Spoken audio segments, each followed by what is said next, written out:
Good evening. My name is Ryan D. Grone. I am a retired United States Marine Corps Lance Corporal. I was diagnosed with type 1 diabetes while serving in the Marine Corps in 1993.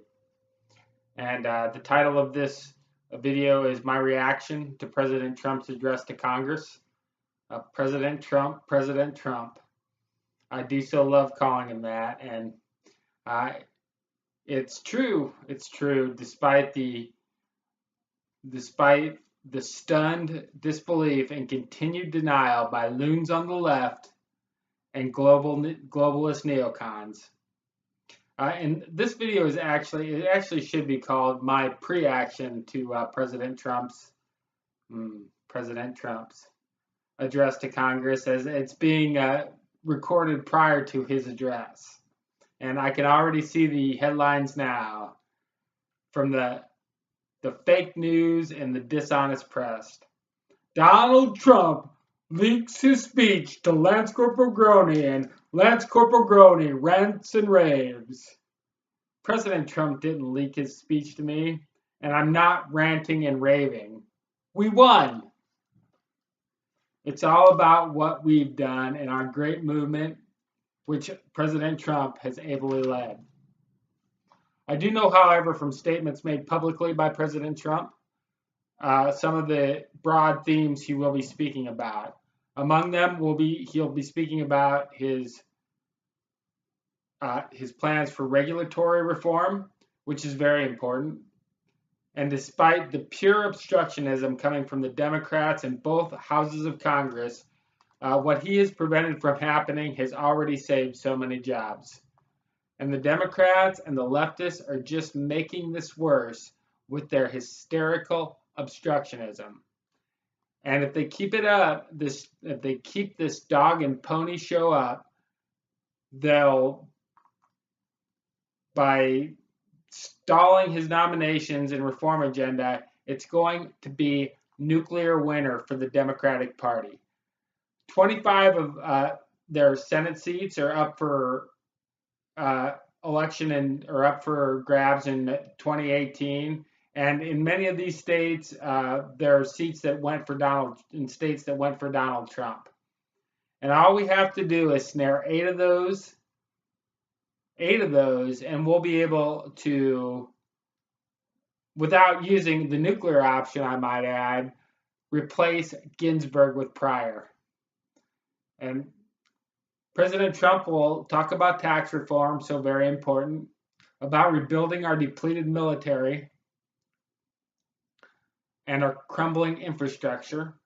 Over $8 billion was spent last year alone on global warming alarmism and global warming propaganda. But regardless, if all the dire predictions coming from the warming alarmists had come true or will come true, that $8 billion a year per year would be far better spent rebuilding our roads, tunnels, bridges, dikes, rather than wasting it on foolishness. And that's what all the global warming alarmist propaganda is. It's foolishness. China and India aren't scrubbing their coal, and they laugh at our green stupidity. In addition to going after fake news, I am calling on President Trump to go after fake science. And global warming alarmism and global warming propaganda, while at the heart of fake science, isn't the only or even the most glaring example. Saturated fats don't cause heart attacks. President Trump will also talk about repealing and replacing Barack Hussein Obamacare. So let's talk about that for a minute. Here's how you repeal Obamacare. You introduce a bill that says Public Law 111-148 is hereby repealed. Then the end. And what do you replace it with? Whatever was there before. And what was there before? If you're broke and you're sick, go to county. The county hospital is where you go if you're broke and sick, or maybe not even broke, but sick and uninsured, and the federal government could play a role for those unable to pay in full at the time of services for services rendered at a county hospital for treatment that isn't covered by insurance. Number 2, insurance is for people with assets to protect. Insurance companies should be allowed to defend against adverse selection. Would your insurance company pay for a car wreck you had before you were insured? Of course not. And if you're talking about pre-existing conditions, you're talking about adverse selection. Number 3, we need to reform the VA. Any veteran covered by the VA should be allowed to seek any covered treatment outside the VA for any reason at any time. Closed systems like the VA have systemic advantages over traditional insurances in many aspects, such as convenience and cost containment, while still being able to provide better outcomes. But these advantages don't materialize. They're null if they don't compete with the private sector.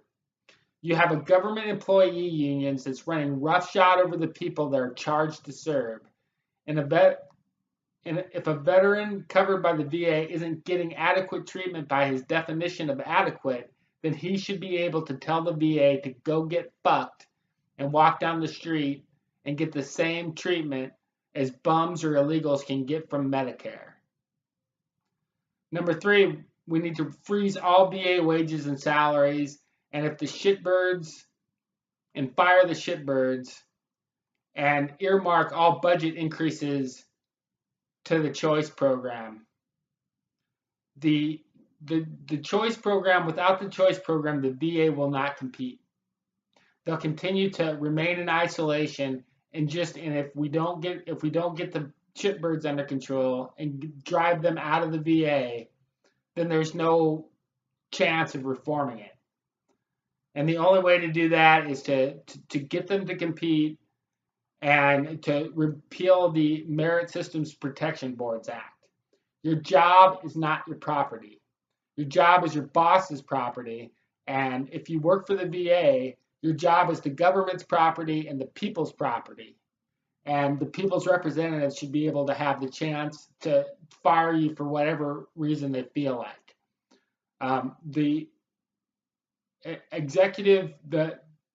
The firing of federal employees is an administrative decision, and that's an executive action. That's an executive authority. It's not a congressional authority.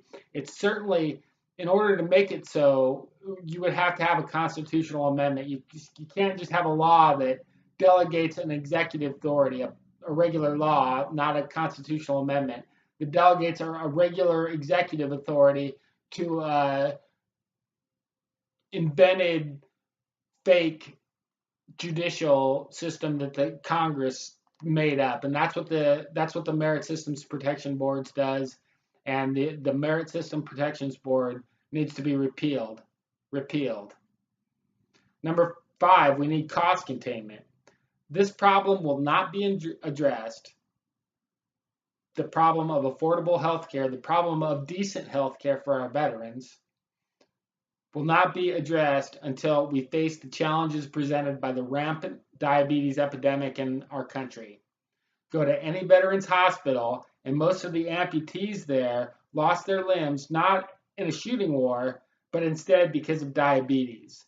Likewise, most kidney dialysis patients at the VA and in the private sector even need kidney dialysis because they're diabetic.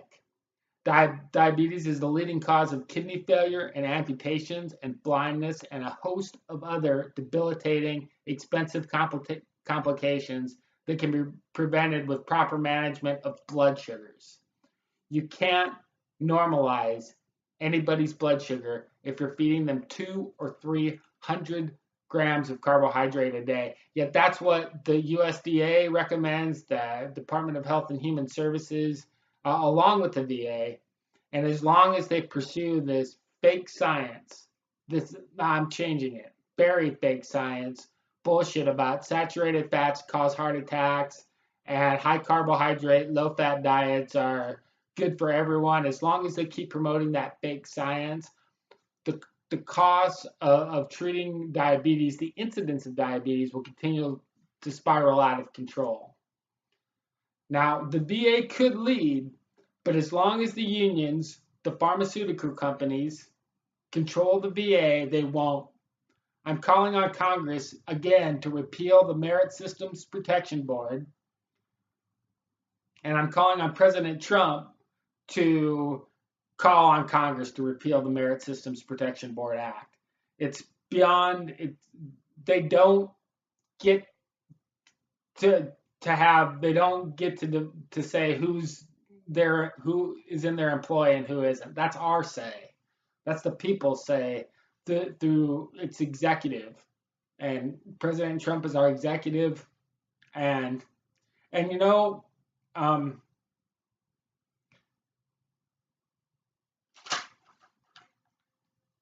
at very least, the federal government, who think they know everything, but who actually, worse than knowing nothing, know only what is wrong, should grab themselves a nice big cup of shut the fuck up.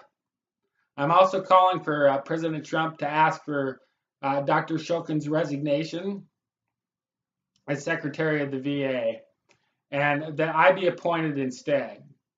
With all due respect, I do not believe Dr. Shulkin has the courage to stand up against big unions or big pharma, which will be necessary for the reform of the VA and the reform of our healthcare system. If appointed, I will pursue the agenda that I've outlined.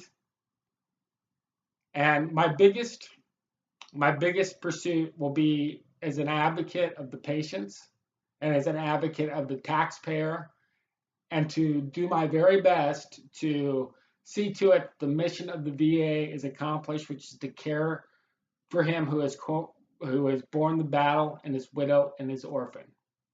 Now, of course, in order to accomplish the mission, we have to take care of our people. We have to take care of our employees. We have to make sure that we have the right employees, and that those inside the system, like so many I've encountered, are able to call out the bad people. The whistleblowers are protected, and that those people are able to effectively render the services to the vets, and to efficiently do so in a way that's efficient, that's cost efficient for our taxpayers, our wonderful taxpayers who may not have served in the military, but who go to work every day to pay the taxes that support our VA. We need to have a system that puts them first, and not the interests of the unions and the union employees and the bureaucrats, the left-wing bureaucrats that have run rampant over that entire bureaucracy. So if my reforms make sense to you, if you believe that I should be the Secretary of the VA instead of Dr. Shulkin, I would like you to like and share this video so we can get it in front of Trump, because he probably won't see it unless we can make it go viral. But if you could do that for me, or even if this never happens, if we can just start a conversation about this, then that would also be helpful. So thank you for listening, and God bless America.